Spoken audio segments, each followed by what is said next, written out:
always been a slow eater. I'd always been yelled at by my parents for taking too long, for talking too much at dinner. I was talking while I was waiting for the food to go down. I didn't realize that wasn't normal. So yeah, I was constantly talking, but that's because I was constantly waiting.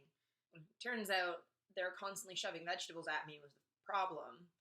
That making sure I ate my vegetables before anything else meant that I couldn't eat anything because the vegetables would get stuck and then I couldn't eat anything else. And then February of 2015, I should have known better when my rheumatologist or my geneticist was telling me that I might have gastroparesis to stop eating popcorn at work. But I had popcorn at work for break because it's free food. That's the only thing we get free there. And I don't have any money because I work minimum wage, and I can't even work that many hours because I'm disabled, and I can't get any other work because every time I apply for a job, I do well on the phone interview and show up with a cane, and I'm summarily shown the door that is down a flight of stairs every single time. I had popcorn, and then I was full, and I went home from work and wanted to have dinner, but I was still full. And then I woke up in the morning, and I was still full, and tried to drink some water, which just came out. It didn't stay down. It just came back up. And I was still full. And then I went to work again at 6:30 that evening and was still full. And then I could finally eat again at my break at 9 p.m. after 20 hours. 20 hours. I was full. And I'm not even talking, like, I didn't eat a lot of popcorn. I had this much. And I couldn't handle any solid food for a week and went to go see my GP, who's like, oh yeah, you have gastroparesis really badly. I'm going to send you to a dietitian so you can figure out what you can eat. I also got a prescription for a medication called domperidone, which helps you, it makes your stomach move.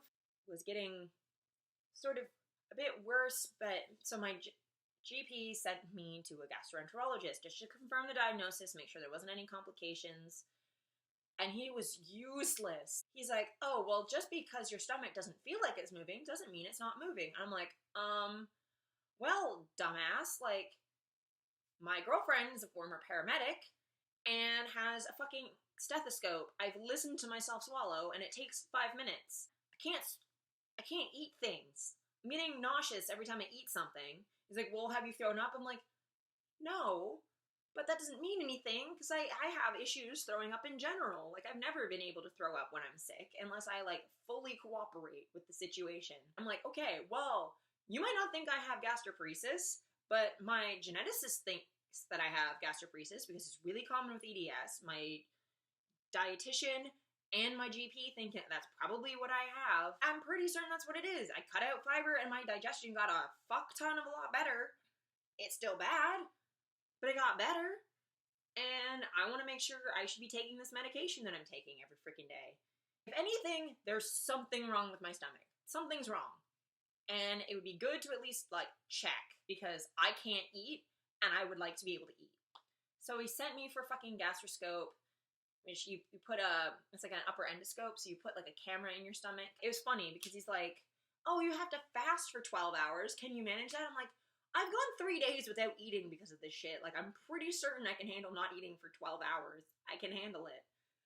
So the day before, like, I had French fries for breakfast from McDonald's because it was, like, the only thing I could handle at this point. And, like, some milkshakes for lunch and dinner. I hadn't had solid food that entire day, except for the French fries at, like, 10 in the morning. So I go to my appointment, and I wake up, and at this point it has to be 2 in the afternoon, and there's McDonald's French fries, fully formed, sitting in my stomach. And I can fucking see them. I'm like, okay, well, I have gastroparesis then. I can go back to sleep. And, like, I wake up from my surgery, and the gastroscope's funny because they make you lie on your side, and then they spray this fucking numbing spray in your mouth, which tastes awful, and you're, like, choking on it because it goes in your fucking lungs. You have to breathe it in. It's gross. And then they take a fucking plastic ring gag and put it in your mouth, and I'm like, I'm kinky, so this is just awkward because I'm into this and I haven't negotiated this with you, but whatever.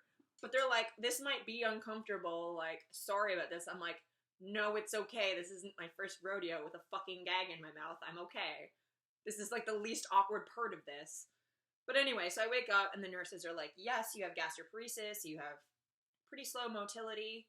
And then we took a biopsy just to check for complications. And then he fucking calls me 2 weeks later being like, yeah, so there's no complications from the biopsy, and we think that you're probably fine to just keep taking the medication your doctor gave you. Okay, thanks, bye. I'm like, so you didn't confirm my diagnosis to me, except you subtly did, because why would I have to take domperidone if I didn't have gastroparesis? You didn't apologize for treating me like an idiot. You just... So then my doctor, my GP, gets the letter from him, and it's like, yes, you have gastroparesis. And my GP is like, yeah, no, considering you saw french fries in your stomach, you have, like, the digestion of, like, a 60-year-old. Which is why they eat prunes all the fucking time, except for I can't have prunes, because I can't have anything with fiber. But, like, And in August, when I went to move in with my boyfriend, I remember on moving day, I fucking had, like, a regular milkshake from McDonald's. And I could barely finish it. Like, a large, I would feel sick and like I was gonna throw up. And then at this point, I was living with my partner, and like before I'd been living in a house, it was like a shared house, but I was on the second floor and the kitchen was in the basement. People kept stealing my food. It was terrible. So now I'm like in a more accessible house and no one's taking my food. By December, I couldn't even eat a burger with my medication, so I was getting really sick. Being too full or too hungry made me feel like throwing up. Every time I was taking domperidone at work, I'd start fainting. So I didn't want to take it more frequently than I was. Stopped taking it at work, and then my GP sent me to get a Holter monitor, which just checks your heart for 48 hours to check that it's okay. And I was fine, and she's like, yeah, no, you're fine. You shouldn't be fainting. So it should be okay to take it regularly. Like, the more regularly you take it, the better it works, because then your stomach stops atrophying between taking it. So I started taking it more. I was fainting constantly at work. Like, it wasn't like I'd fall over, my head would just drop, and then I'd wake up. So I'd only faint for like maybe a second, but it was not fun. But I was eating a bit better. And then my